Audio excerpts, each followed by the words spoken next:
రాముడిని పూజించారు, మేము పూజిస్తున్నాం. ప్రతి రాముడి కళ్యాణ సందర్భంగా పెద్ద ఎత్తున పాల్గొని రాముడి ఆశీస్సు తీసుకుంటున్నాం, హనుమంతుడు ఆశీస్సు తీసుకుంటున్నాం. ఆ రాముడి పరిపాలన కొనసాగించాలని చెప్పని ఆయా గ్రామాల్లో కూడా రాముడి పరిపాలన అందాలని చెప్పని చేసిన కార్యక్రమంలో మేము భాగస్వాములమే. ఈ విషయాన్ని ప్రజలందరూ కూడా గమనిస్తున్న వేళ దయచేసి మనందరూ కూడా చెప్పాల్సిన అవసరం ఉంది. ఈరోజు ప్రాంతాల పేరిట ప్రాంత భాష ప్రయుక్త రాష్ట్రాలు ఉన్నటువంటి వారిని విడదీసే కార్యక్రమాన్ని, మతాల పేరిట విడదీసేటువంటి కార్యక్రమం ఏదైతే భారతీయ జనతా పార్టీ చేస్తుందో కాంగ్రెస్ పార్టీ చూస్తూ ఊరుకోదనే భారత్ జోడో అనేటువంటి కార్యక్రమాన్ని రాహుల్ గాంధీ గారు తీసుకొని పోతే ఈరోజు దేశవ్యాప్తంగా కూడా ప్రజలలో చర్చకు దారి తీసింది, మేధావులలో కూడా ఒక దారి తీసింది. వాస్తవంగా భారతీయ జనతా పార్టీ ఈసారి గిట్ట ఓడించకపోతే ప్రమాదకరమైన పరిస్థితులకు వెళ్ళింది. కాబట్టి తప్పనిసరిగా నాకైతే ఒక విశ్వాసం ఉంది, నమ్మకం ఉంది, రాబోయే ఎన్నికల్లో భారతీయ జనతా పార్టీ ప్రజలు పక్కన పెడతారన్నమాట. ఎందుకంటే తెలంగాణలో ఎన్నికల కంటే ముందు బారాసనే గెలుస్తుందని చెప్పన్నారు. కానీ ఎన్నికల నోటిఫికేషన్ వచ్చి నామినేషన్ ప్రక్రియ ప్రారంభమైన తర్వాత ప్రజల చర్చల్లో ఈ ప్రభుత్వం పక్కన పెట్టాలని చెప్పని ఏ విధంగా అయితే పక్కన పెట్టినరో అదే విధంగా దేశవ్యాప్తంగా ప్రజలు కూడా ఎన్నికల నోటిఫికేషన్ ప్రారంభమై ఎన్నికల ప్రక్రియ ప్రారంభమైన క్రమంలో ప్రజల ఆలోచనలో మార్పు వచ్చి ఇండియా కూటమికి మద్దతు చెప్తున్నటువంటి భావన ఈ సందర్భంగా నాలో ఉంది. కాబట్టి మనందరం కూడా ఎవరు కరీంనగర్ సంబంధించినటువంటి లోకసభ పరిధిలో ఈ రాష్ట్రాన్ని ఏదైతే మనకు కాంగ్రెస్ పార్టీకి ప్రజలు అందించిన తర్వాత గౌరవ ముఖ్యమంత్రి రేవంత్ రెడ్డి గారి నాయకత్వంలో సహచర మంత్రివర్గులందరూ కూడా చక్కటి పరిపాలన అందిస్తూ ఈరోజు ప్రజాపాలన అందిస్తూ ముందుకు పోతున్న తరుణంలో మనం చేపట్టినటువంటి కార్యక్రమాలు కూడా రైతు బంధు మార్చి 31 లోపల మనం వేయగలిగినాం 5 ఎకరాల లోపు.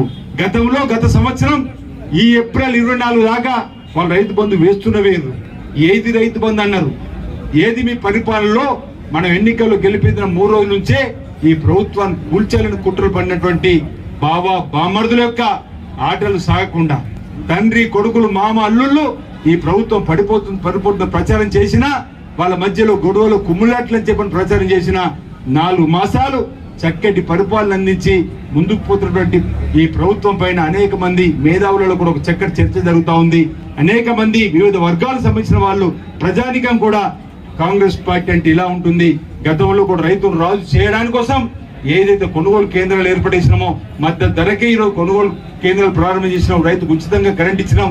ఈ విధంగా రైతు బాగుపడడానికి కోసం చేసే కార్యక్రమాలు అన్ని వర్గాల ప్రజలు ఈరోజు ఎస్సీ ఎస్టీ బీసీ మైనార్టీ రైతు వర్గాలు యువత మహిళలు అన్ని వర్గాల్లో ఒక రకంగా తీసుకుపోయేటువంటి కాంగ్రెస్ మళ్ళీ రావాలని చెప్పని ఈరోజు భారతదేశం కూడా కోరుకుంటుందని జాతీయ ఉపాధి హామీ పథకాన్ని ప్రవేశపెట్టిన శ్రీమతి సోనియా గాంధీ గారు 10 దినాలు 100 రోజులుంటే బహుశా 42 రోజులకి తగ్గించినట్టున్నాడు. ఈరోజు మనం మేనిఫెస్టోలో 400 రూపాయలు ఈరోజు ఉపాధి హామీ పథకాన్ని కూడా పెట్టినటువంటి సందర్భం. మహిళలకు న్యాయం, రైతులకు న్యాయం, కార్మికులకు న్యాయం రాహుల్ గాంధీ గారు ప్రవేశపెట్టినటువంటి మన మేనిఫెస్టోను కూడా ప్రజల్లోకి తీసుకొని పోయి గెలవాల్సినటువంటి బాధ్యత ఈరోజు మనందరి మీద పెట్టినటువంటి సందర్భంలో మనందరూ కూడా గట్టిగా కష్టపడి ముందుకు సాగాలని చెప్పి సందర్భంగా కూడా పిలుపునిస్తూ భారతీయ జనతా పార్టీ వైఫల్యం పైన ఓవైపు పొన్నం ప్రభాకర్ గారు గాంధీ భవన్ లో దీక్ష అనగానే ఇక్కడ ఉన్నటువంటి నాయకులలో భయం చోటు చేసుకొని ఎందుకు మీకు దీక్ష అంటున్నాం, ఇందుకొరకు మాకు దీక్ష అంటున్నాం. భారతీయ జనతా పార్టీ వైఫల్యాన్ని కరీంనగర్ లోక్సభ కేంద్రం వేదికగా కరీంనగర్ లోక్సభ పరిధిలో ఉన్న ప్రజలకు చైతన్యపరచడానికి ఈ దీక్షను చేస్తూ ఈ రోజు మీ పరిపాలనకు వ్యతిరేకంగా ఉండాలని చెప్పడానికి ఈ దీక్ష అన్నమాట. స్థానిక పార్లమెంట్ సభ్యుడు ఏం చేసిందంటే గతంలో పార్లమెంట్ సభ్యుడు ఉన్న పొన్నం ప్రభాకర్ ఇప్పుడు మంత్రిగా ఉన్నారు. ఆనాటి కాలంలో ఈరోజు పాస్పోర్ట్ కార్యాలయం తీసుకురాగలిగిండు, తిరుపతికి రైలు తీసుకురాగలిగిండు, మా ప్రాంతంలో కార్మికులకు ఆసుపత్రి తీసుకురాగలిగిండు.